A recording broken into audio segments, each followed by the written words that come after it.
నారాయణపేట కోస్గిలో దారుణం జరిగింది. సామాన్యుల ధనమానాలకు అండగా ఉంటూ రక్షించాల్సిన ప్రభుత్వమే ప్రజల హక్కులను కాలరాస్తుంది. ప్రజాపాలన పేరుతో దుశ్శాసన పర్వానికి తెరలేపుతోంది. ఇప్పటి వరకు చాలా చోట్ల ఇంట్లోని వస్తువులు, బట్టలు నడిరోడ్డుపై పడేసిన కాంగ్రెస్ నేతలు ఇప్పుడు ఒక ఆడబిడ్డ పరువును బజారున పడేలా చేస్తారు. అధికార మదంతో రౌడీల్లాగా దౌర్జన్యానికి పాల్పడుతున్నారు. తాజాగా ముఖ్యమంత్రి ఇలాకాలో ఓ సిగ్గుమాలిన చర్య జరిగింది.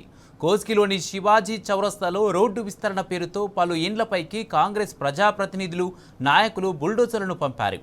6 ఇండ్లు, దుకాణాలను కూలగొట్టారు.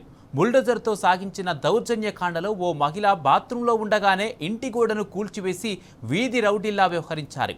ప్రజాపాలన అంటూ గొప్పలు చెప్పుకుంటూనే సభ్య సమాజం తలదించుకునేలా చేసిన తప్పును సమర్థించుకోవడంపై స్థానికులు మండిపడుతున్నారు.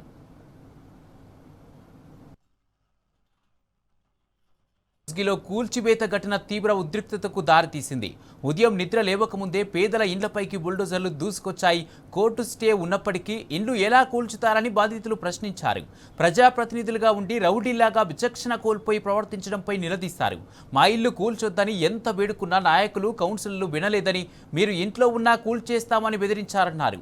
అక్కడితో ఆగకుండా మహిళ బాత్రూంలో ఉండగానే గోడ కూల్చివేశారని బాధిత మహిళ కన్నీటి పర్యంతమైంది. పోలీసులకు, మున్సిపల్ కమిషనర్ దృష్టికి తీసుకువెళ్లినా ఎవరూ పట్టించుకోలేదని ఆవేదన వ్యక్తం చేసింది. మహిళ ఆత్మగౌరవాన్ని కాపాడాలన్న సోయి కూడా మరిచి కాంగ్రెస్ నేతలు దుశ్శాసనుల్లా ప్రవర్తించడాన్ని కోస్గి బీఆర్ఎస్ నాయకులు ఖండించారు. సీఎం ప్రాతినిధ్యం వహిస్తున్న నియోజకవర్గంలో కాంగ్రెస్ నేతలు అరాచకానికి దిగడంపై మండిపడుతున్నారు. న్యాయ వ్యవస్థ ఉందా? మరి కోర్టులు ఏమిటికి? కోర్టు ఉన్నదేమిటికి? ఈ న్యాయం ఏడ జరుగుతుంది? మీరు ఒకసారి ఆలోచించిన సమయం మేము బీఆర్ఎస్ పార్టీ నుండి డిమాండ్ చేస్తున్నాం.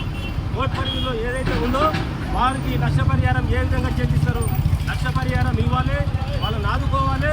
మరి వాళ్ళని పరిష్కరించిన తర్వాతనే ఈ నిర్మాణాలను మీరు తీసేయాలని చెప్పేసి బీఆర్ఎస్ పార్టీ నుండి డిమాండ్ చేస్తున్నాం. మరి ఈ పరిస్థితికి ఈ కారణం ఎవరు?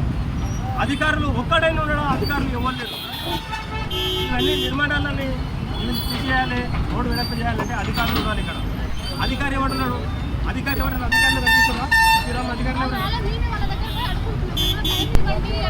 ప్రజలారా మీరు కూడా చూడండి, అధికారులు ఎవరైనా అధికారులు ఒక ప్రజాప్రతినిధులు, లోకల్లో ఉన్న ప్రజాప్రతినిధులు గూండాల్లాగా, రౌడీల్లాగా, చిల్లర వీధి రౌడీల్లాగా వచ్చి యజమానులని, షాప్ యజమానులని